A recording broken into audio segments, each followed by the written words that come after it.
Hey yo, what's up? Merry Christmas, Happy Hanukkah, Happy Kwanzaa. We're going to finish up Leviticus today, and the best way I can think of is to talk about a little bit Christian Jewish tension. Yeah. Alright, so it's been a few days. I decided to take a little bit of a break and do a little bit of Christmas madness, but I finally finished up Leviticus. So this is chapters 23 through 27. So this is actually a pretty dense portion of the text. There's some people dancing over here. So this is actually a pretty dense section because there's actually a lot going on in these like 4 or 5 chapters. A lot of terrain is covered, we might say, that kind of switches gears, whereas some of the other chapters are a bit repetitive. This one kind of bounces around to some themes that I think are really important, but I'm going to try and pack them all together really quickly here. So the first thing of note is that this is basically the end of this particular set of writings that, again, re-legitimize the authority and the place of the Levitical priesthood, particularly the Aaronic line as being at the top of the social hierarchy in ancient Israel. Remember, this is most likely written during Second Temple Judaism at the kind of beginnings of what's referred to as Rabbinic Judaism. And so it's being written by scribes, it's being written by priests, and it's being written by individuals who are trying to do a couple of things. One, to justify why they're in the situation in which they reside, and two, how they can kind of like articulate a theology that derives from this. They are the chosen people, the one who believe that they have received promises from Abraham that are unilateral, that will be carried through. And so they're trying then to, one, understand how could it be that we have all of these promises, but yet we're in fucking captivity, and we're struggling, and we're not thriving, and we're not in our land that was promised to us, right? So they're trying to justify how evil, we might say, can exist in a world where God is all-powerful and all-knowing. And one of the ways they do this is they kind of say, listen, there are some conditions here. We have these laws laid down, and God is going to bless us and bring rains and fortify our fortresses and protect us from intruders so long as we are obedient. But then, of course, the flip side to that is it's also an explicit promise or set of promises or guarantees that are made that if you do not and you fall short of that, then you will actually feel the wrath of God. So again, you get that kind of algorithmic logic that we talked about again before, is how can you mitigate uncertainty? How can you ensure that rains will come, that your crops will be bountiful, that you can protect yourself from foreign invaders and things like that? Well, be obedient to the technology that is set down, the technology of the law. And that's where this law comes to be understood according to what I've been calling this algorithmic logic, right? You plug it in. It's inputs. It's variables. You do X, Y, and Z, and you get the outputs of A, B, and C, or whatever, right? If you don't do these things, then you will suffer the consequences. So it's this very interesting way of trying to technologically manage the metaphysical. It's a way of inscribing the metaphysical through systems of meaning and language and ritual and rite and tradition and cultural identity, and then trying to figure out how to turn that meaning into quantifiable and manageable bits. And then you plug in these quantifiable, manageable bits as variables into type of linear algebraic equations, in a way. I mean, I'm kind of being metaphorical, but kind of not at the same time. I do think that there's a sense in which what you get post-fall is the Levitical priesthood establishing a way of mitigating or managing the fallen human condition, which is what they're trying to do via the institution of the law, which then also simultaneously justifies why they're in the position that they are and how it is that you can build a mythological system that can legitimate the authorities to maintain their power in the midst of that kind of fallen human condition. Okay, so some of the more specifics that you get of this section are prohibitions against over harvesting the land and making sure that you leave bits for the sojourners, as they say, right?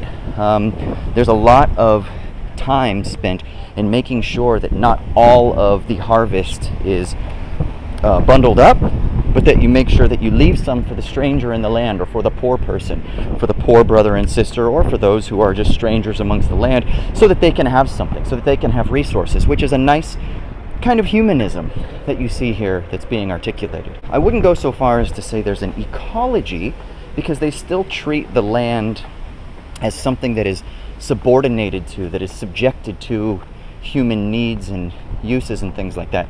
But there's absolutely a human concern, an ethical concern that becomes primary, that I think is important to understand. And then you also see this in the prohibitions against making profit, especially against brothers and sisters who are already in like dire situations.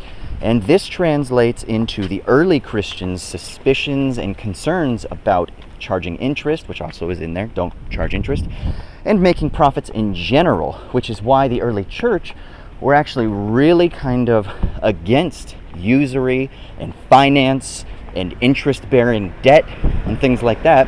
You see this a lot in the work of Martijn Konings in his book, The Emotional Logic of Capitalism.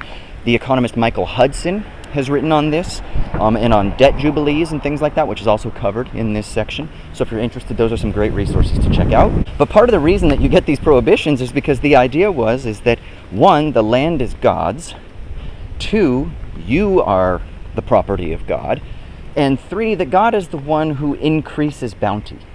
So if that's the case, that means that you shouldn't try to exploit the people that are your neighbors and your brothers, because they belong to God, so you should treat them as properties of God.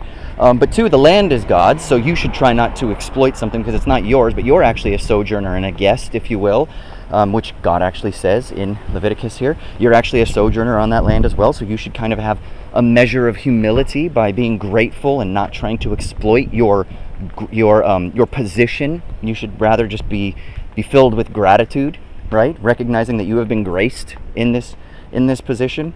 And then also that kind of there's this mysterious sense in which profits and bounty are the result of God.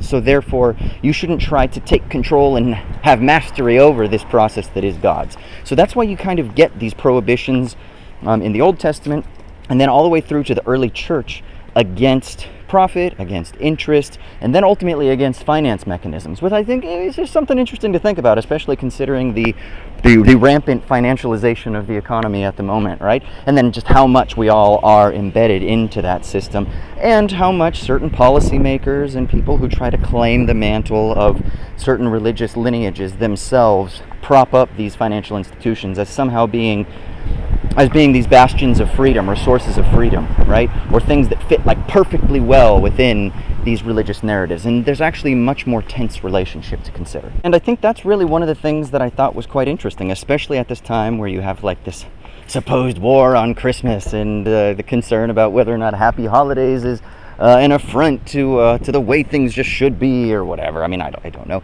But anyway, one of the things that's interesting is that you do see a real tension, I think, and this is definitely foreshadowing, but you do see a real tension between like the message of Jesus, who is coming in and throwing a grenade into rabbinic Judaism in a lot of ways, you know, and the early Christians where they say, no, Jesus is the Sabbath rest. We don't need to obey the Sabbath anymore because we find our rest in Jesus. And so there's something called antinomianism that comes out of this. It's like there is no law. Now, not all Christians subscribe to like a wholehearted, robust antinomianism. Some do, but nevertheless, it can be perceived as being anti-institutional, disrespectful. It could be seen as being maybe quote-unquote illegal, right? Because it's breaking of the law.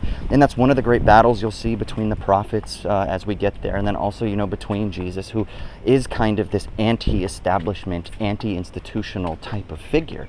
And so there's a type of anarchism, you might say. And maybe that's a way that we can understand the suspicion, if you will, of rabbinic Judaism towards Jesus, because it's kind of like, whoa, we have this institutional framework that is set up, and then you get this fucking anarchist that kind of comes along and is like, nah, not all of that. Let's not understand it that way.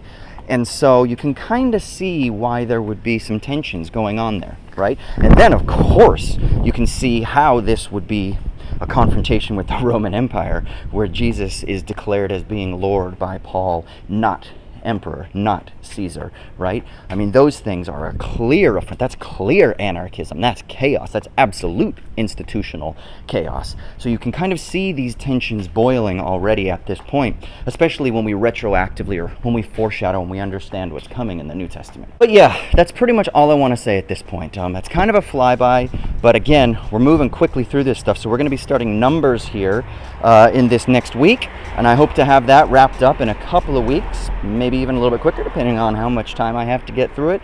But like, subscribe, share, comment down below. Let me know what you think. Get your homies involved. All that other kind of stuff. Merry Christmas. Happy Hanukkah. Happy Kwanzaa. Whatever it is that you celebrate. For the rest of us, it's Festivus. Peace.